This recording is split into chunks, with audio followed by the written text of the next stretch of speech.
Boa noite, meus alunos. Eu vim trazer para vocês hoje uma pequena explicação sobre a segunda lei de Mendel.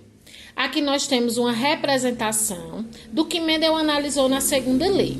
Depois de tudo que ele estudou na primeira lei, ele resolveu estudar algo mais, que foi justamente se duas características elas andariam sempre juntas ou se elas poderiam se separar.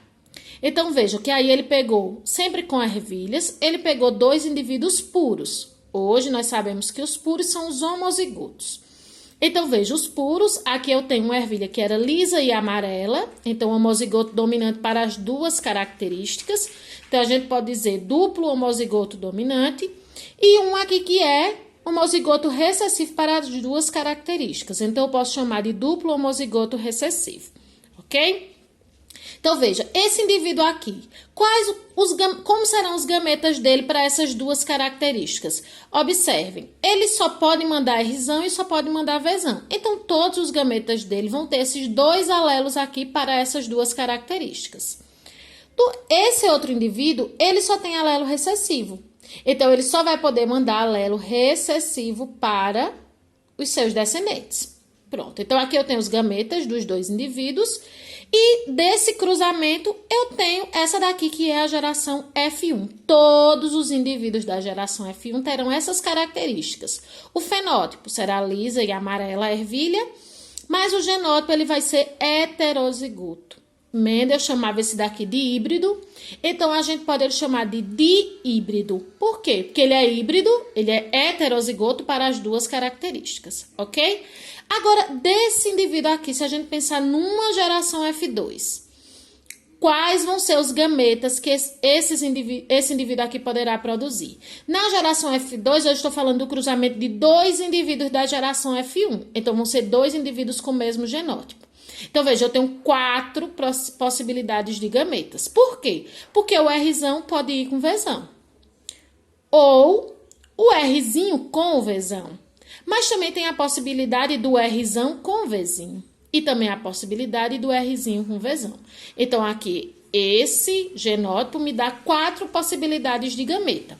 Como eu estou falando de dois indivíduos com o mesmo genótipo, então eu tenho 4 possibilidades de um indivíduo do sexo feminino com 4 possibilidades do indivíduo do sexo masculino. Então, daí dos filhos, 4 vezes 4, eu vou ter 16 possibilidades de genótipo para os filhos. Vamos fazer o cruzamento. Esse aqui é o cruzamento da segunda lei, tá certo? Todo mundo tem que aprender. Então, vamos lá. Aqui, ó. Se o filhote receber esse alelo da mãe e esse do pai, como é que vai ser? Rzão, Rzão, Vzão, Vzão. Se ele receber esse da mãe e esse do pai, Rzão, Rzinho, Vzão, Vzão. Aqui, Rzão, Rzão, Vzão, Vzinho. Aqui, Rzão, Rzinho, Vzão, Vzinho. Vamos continuando. Rzão, Rzinho, Vzão, Vzão. Então, cruzamento, ó. A possibilidade de esse gameta cruzar com esse. Mas pode ser esse com esse daqui. Como é que fica? Rzinho, Rzinho, Vzão, Vzão. Rzão, Rzinho, Vzão, Vzinho. E aqui, Rzinho, Rzinho, Vzão, Vzinho. Aqui eu tenho o Rzão e o Vzinho, que vai cruzar com todos lá. Que fica Rzão, Rzão, Vzão, Vzinho. Aqui, Rzão, Rzinho, Vzão, Vzinho. Aqui, Rzão, Rzão, Vzinho, Vzinho. Rzão, Rzinho, Vzinho, Vzinho. Rzão, Rzinho, Vzão, Vzinho. Rzão, desculpa, minha gente, eu errei. Rzinho, Rzinho, Vzão, lá de cima, Vzinho. E aqui, Rzão, Rzinho, Vzinho, Vzinho. E o último, Rzinho, Rzinho, Vzinho, Vzinho. Então, aqui eu tenho as 16 possibilidades de gameta. Eu só fiz isso daqui para que vocês vejam o processo, né? Nós já fizemos o chiqueirinho na sala, então esse é o chiqueirão.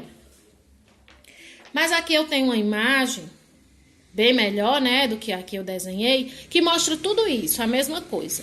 E aqui, ó, observe. Toda vez que tiver um Rzão, ela vai ser obrigatoriamente lisa, porque ele é um alelo dominante. Toda vez que tiver um Vzão, ela vai ser amarela, porque ele é um alelo dominante, e a característica dominante para a cor é amarela. Então, veja, ó, amarela e lisa, amarela e lisa, amarela e lisa. Vejam o que aconteceu aqui. Eu tenho uma ervilha com 2 Rzinhos, então a característica recessiva, ela é rugosa, mas eu tenho 2 Vzão, então ela vai ser amarela.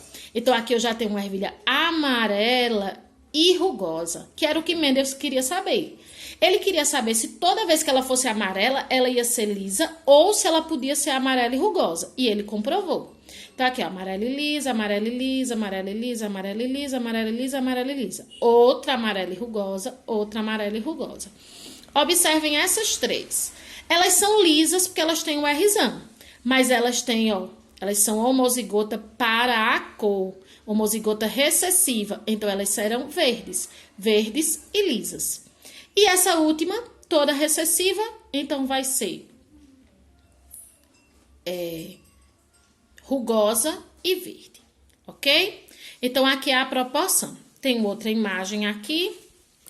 Pronto, de hibridismo, é isso que eu tô falando para vocês, que é da segunda lei de Mendel, né? A gente analisa o dihíbrido, que é o indivíduo heterozigoto para 2 características. Então, do cruzamento de 2 dihíbridos, nós vamos encontrar esses genótipos e a proporção fenotípica em F2, o fenótipo, qual é a proporção que nós vamos encontrar? Se a gente contar bem direitinho, nós teremos 9 ervilhas amarelas e lisas, 9 de um total de 16. Teremos 3 verdes e lisas, 3 de 16, 3 amarelas e rugosas, das 16, e uma verde rugosa.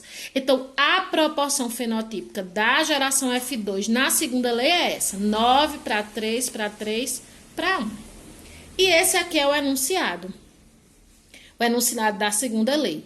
Em um cruzamento em que estejam envolvidos 2 ou mais caracteres, os fatores que determinam cada um se separam de forma independente durante a formação dos gametas, se recombinam ao acaso e formam todas as combinações possíveis. Então, veja, não existe uma obrigatoriedade do amarelo ser liso e do verde ser rugoso. Essas características, elas podem se separar ao acaso. Vejam,